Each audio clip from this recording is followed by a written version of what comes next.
you talked a little bit about this, but who inspired you to first start, besides Arnold and Lou and Franco? I mean, did you have a favorite back then, or was it somebody outside of bodybuilding?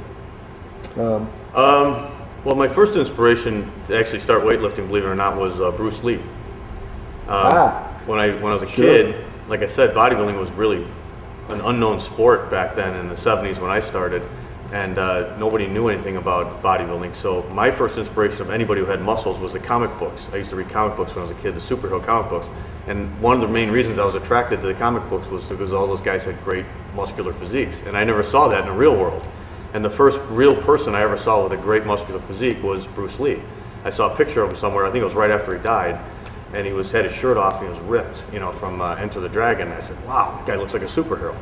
So because that was the year he died, I went out and found everything I could about him. So there's a lot of books about him, magazines, and I read everything about him, and one of the things he said he did was he worked out with weights for power and for his physique. So I had told my parents that year I wanted a weight training set for Christmas.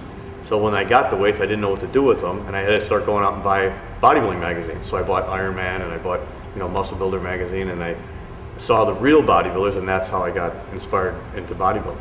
But as far as the bodybuilders, obviously Arnold Schwarzenegger was one of my big inspirations because he was the king when I first started bodybuilding. He was only 2 years retired, and he just had a really confident attitude, and in a way my physique almost sort of resembles his. I have a bigger rib cage, wide shoulders, high peak biceps. So when I was looking for a physique that I could emulate, it wasn't like Franco or it wasn't Frank Zane, it was more like Arnold. So, and then I just really got into his training philosophy and the way he was a winner and the way he conquered every Mr. Olympia contest, and I really got into that, his whole mental attitude, not just the physical part. Sure. So he was a big inspiration for me. And then when he got into the movies, and he carried that philosophy over into the movies, and he became the biggest movie star. It was unbelievable, for a bodybuilder to do that. No, that was never done before. So that was a big inspiration. But also, Mike Munster was a big inspiration because when I first started bodybuilding, he was working for Joe Weider's Muscle Builder magazine. He was one of the editors, I think.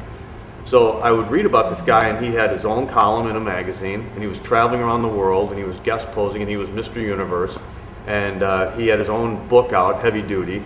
So I was like, I want to do that one day. I want to be Mr. Universe and write for a magazine and, travel the world and do guest posings. And so that's sort of how it all, that did actually come true. So that was a big inspiration. And I know you do have a book and I think a video out, or? Yeah, I got a couple of videos out. The book's called Natural Bodybuilding. It came out in 2005. The publisher's Human Kinetics. And then a year later, I came out with a video called Real Muscle, which was my training routine, and it was sort of designed for natural bodybuilders, showing how hard they have to train with the basic exercises in order to build their physique. And then my next video came out a year later, which was a seminar that I did. It was like a 90-minute seminar, and along with that, I also put on some video clips from some of my competitions. So I explained it for the people that want to compete. Here's how you pose, and here's what you don't do, and here's what you do, and some of the things I did wrong and some of the things I did right. Excellent. Yeah. Now, I know people can read your columns in IronMan Magazine. I know they can read your articles on the IronManMagazine.com website. Mm-hmm. Also, my own website at naturalolympia.com. So that's a good place where people can find out more about me.